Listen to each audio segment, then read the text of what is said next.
मज़हब का रंग ना दें, उसमें कभी भी दीन की बुनियादों को ना लेके आएँ, कोई ऐसा काम ना करें। आपकी किसी से ज़ाती दुश्मनी है तो उसे शिमर यजीद कहने की ज़रूरत नहीं है, आप ज़ाती बात करें उसके साथ जो करनी है। नबी पाक अलैहिस्सलाम के सहाबा और अहले बैत के नाम पर लोग ज़ाती लड़ाइयाँ लड़ते हैं, खुदारा इससे बचो। ये जो हुजूर की औलादे पाक है ना, जो नबी पाक की, मैं अल्लाह के घर में मस्जिद में बैठा हूँ, मेरे मुर्शद की औलाद क्या उस दरवाज़े से जो गुज़र जाए वो भी मेरे लिए काबिल एहतराम रहा।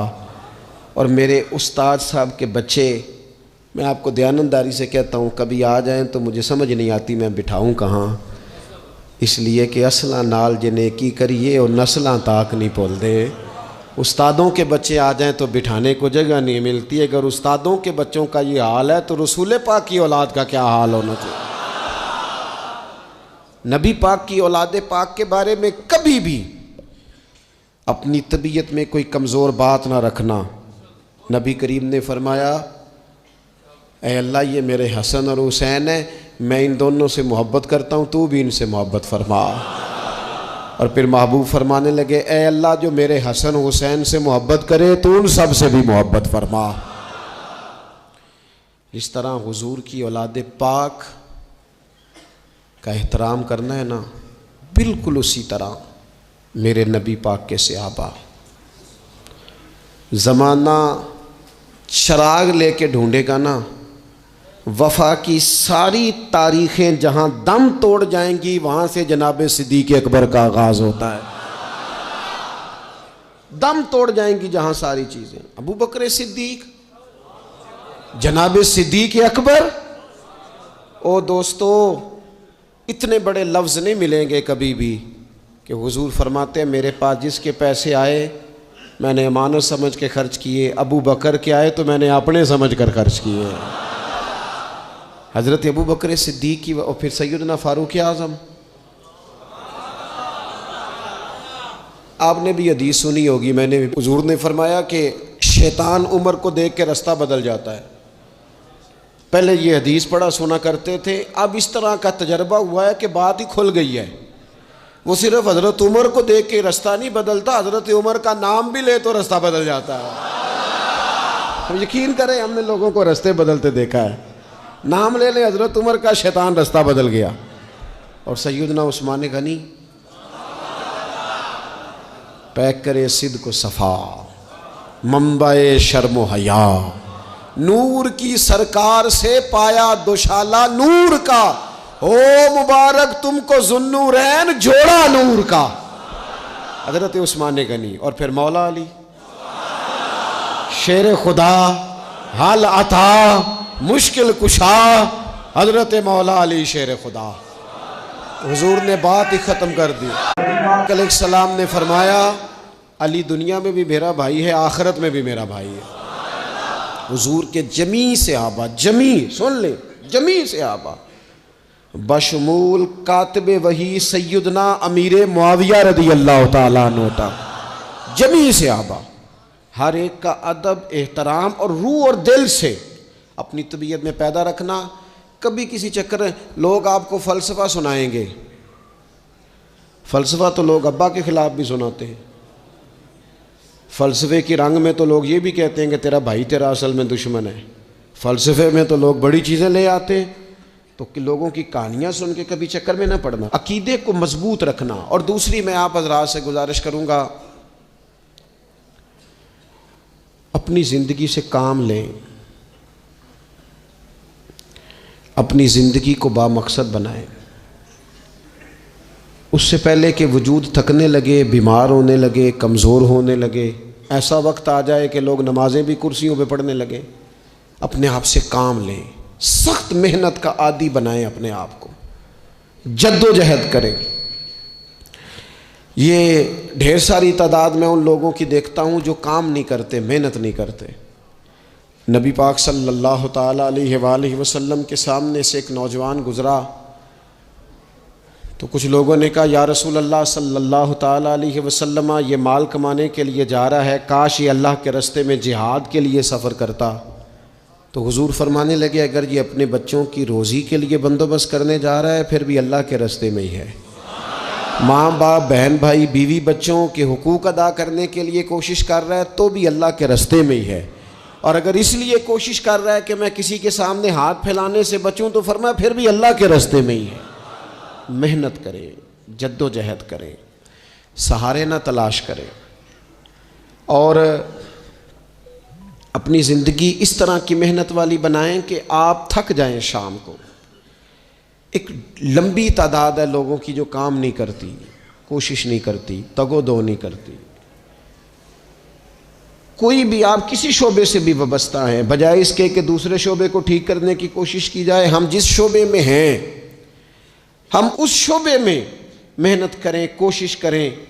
मैं इस नतीजे पे पहुंचा हूं कि जो टाइम इंसान बचाता है ना आराम के लिए, उस टाइम में बेपनाह सुस्ती उसे घेर लेती है।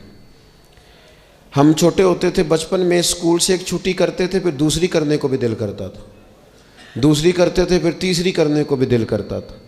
गाड़ी उसी का नाम है जो चलती रहे, ड्यूटी उसी का नाम है जो हमेशा की जाए।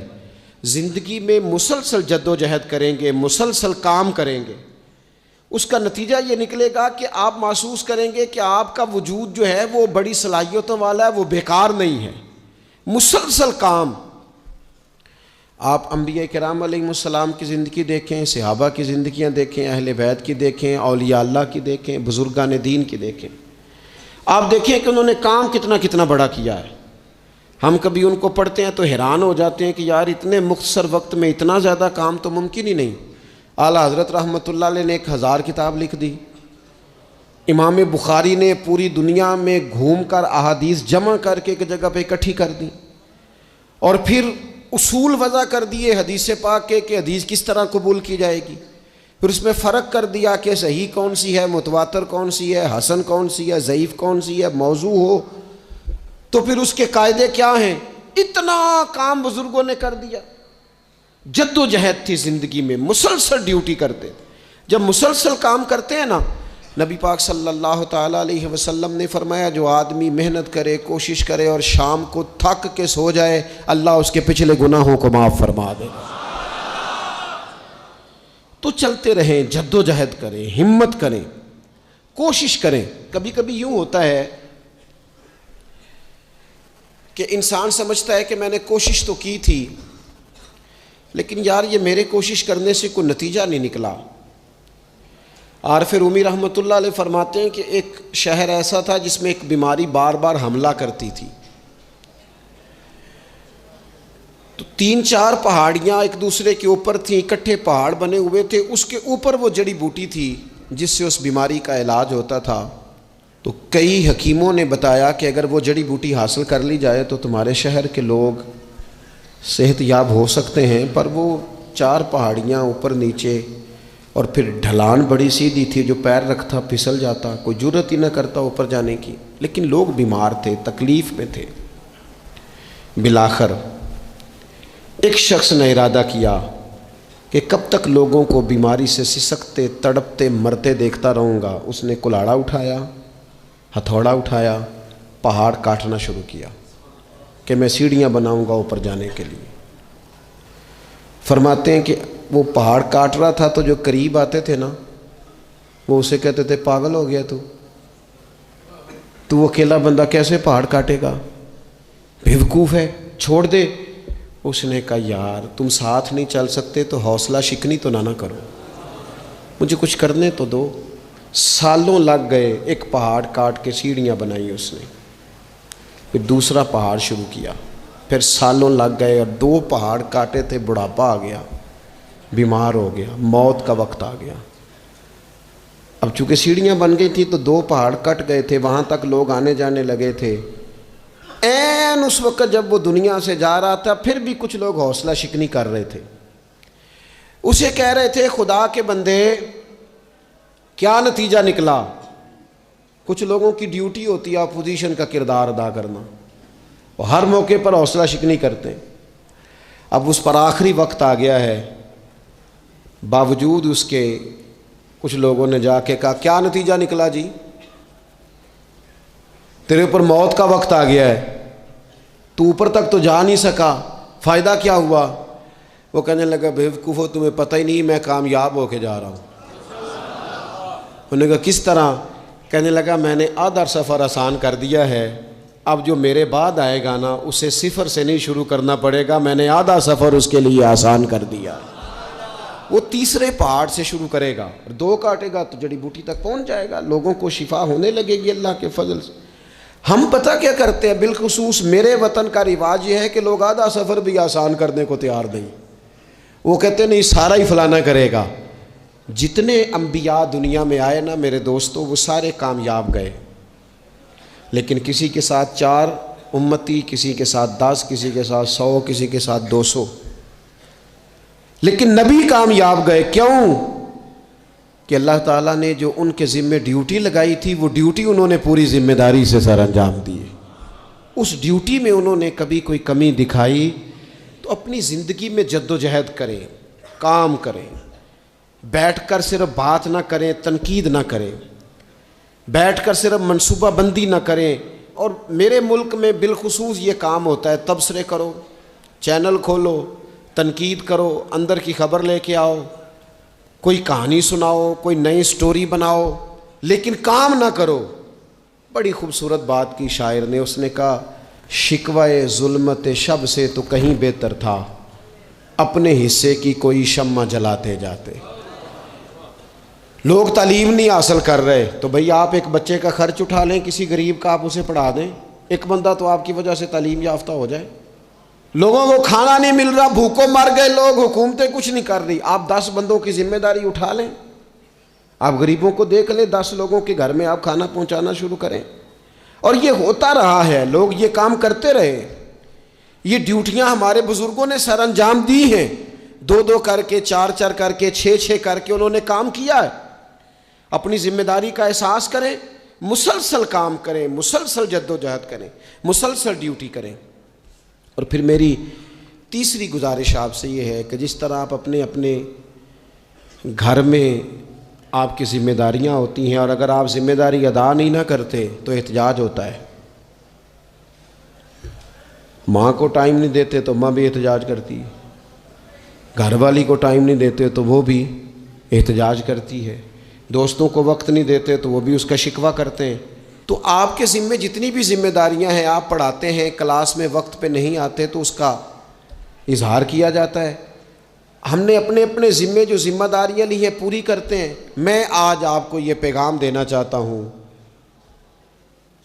कि एक एक ड्यूटी दीन की भी अपने ज़िम्मे लें, एक एक ड्यूटी, एक काम अपने ज़िम्मे ले लें। आप अपने अपने इलाके की मस्जिद में झाड़ू देने की ड्यूटी ले लें। आप ये जिम्मेदारी ले लें कि मुझसे कुछ नहीं हो सकता तो मैं हफ्ते के बाद मस्जिद में जाऊंगा और कुरान मजीद को मैं साफ़ करके झाड़ पूंछ के तरतीब के साथ मुरतब करूंगा। मुझे अगर नाजरा कुरान मजीद ठीक पढ़ना आता है तो मैं 10-11 बच्चों का रोज़ सबक सुनूंगा, आगे पढ़ाऊंगा। कोई जिम्मेदारी लें, दीन की कोई ड्यूटी अपने ज़िम्मे लें। अगर माली तौर पर आप ताउन कर सकते हैं तो किसी जगह, किसी मस्जिद में, मदरसे में, खैर के किसी काम में शामिल हो जाएं। दीने इस्लाम के साथ अमलन तबलीग में अपना काम करें। जिम्मेदारी हर दुनिया का काम मैनेज करके, मुरतब करके किया जाने लगा है। मईशत हो, मुआशरत हो, तामीरात हो, दीन का काम है वो उसी तरह चल रहा है। महफिल आ गई, बरकत के लिए महफिल कर लो, जुम्मा आ गया पढ़ लो, तरावी एक हाफिज साहब मुकर्रर कर लो। भाई आप इसको मैनेज करें, सारी दुनिया में चीज़ें मैनेज की जाती हैं, आप इसे मैनेज करें। आप खतीब साहब से फरमाइश करें कि मुझे आप जुम्मे वाले दिन इस मौजू पर कुछ सुनाएं। आप मस्जिद के इमाम से इस बात की फरमाइश करें कि आप तरावी में जो कुरान मजीद सुनाएंगे मेहरबानी करें हमें उसका खुलासा भी बयान करके सुनाएं। आप थोड़ी कोशिश करेंगे तो आप देखेंगे कि बयान करने वालों का भी ज़ौक़ बढ़ेगा। कुछ थोड़ी जिम्मेदारी का एहसास करें। सहाबा किराम ने ना बड़ी मनसूबाबंदी के साथ दीन फैलाया, बड़ी जद्दोजहद की। उन्होंने देखा किस इलाके में हमने जिहाद के लिए जाना है, किस में तबलीग के लिए जाना है, किस इलाके में किस तरह करके हमने ड्यूटी सर अंजाम। मिस्र में एक शहर है उसका नाम है फुस्तात, वो कहते हैं घोंसले को, परिंदों के घोंसले को। हज़रत साद बिन अबी वक़ास रदी अल्लाह ताला अन्हु अपनी फ़ौजें लेके वहाँ गए थे। आपने वहाँ खैमा लगाया, कुछ दिन वहाँ क़याम करना था, आपका वहाँ खैमा था। वहाँ आके कबूतर बैठने लगे, एक कबूतरी ने अंडे भी दे दिए, वहाँ घोंसला बन गया। अब आप जब वहाँ से हिजरत करने लगे ना, आगे बढ़ने लगे, तो दिल में ख्याल आया कि खैमे उखाड़ते हैं, चलते हैं। जब वो खैमे उखाड़ने लगे तो देखा ऊपर तो घोंसला बना है, उसमें तो कबूतर रहते हैं, उनके बच्चे भी हैं। हज़रत साद बिन अबी वक़ास ने 2 फ़ौजियों के ज़िम्मे लगाया, फरमाया यहाँ तुम पहरेदार बन के खड़े हो जाओ, ये खैमा उखाड़ा नहीं जाएगा, इसको यहीं लगा रहने देंगे ताकि ये कबूतर जो हैं इन्हें तकलीफ़ ना हो। वो 2 फ़ौजी वहीं रहे, खैमा लगा रहा, वहाँ पानी का बंदोबस्त किया जाता रहा, खुराक का बंदोबस्त किया जाता रहा। करीब करीब बस्तियों से जब लोगों ने देखा ना यहाँ लोग मौजूद हैं, तो लोगों ने वहाँ आके मकान बनाने शुरू कर दिए।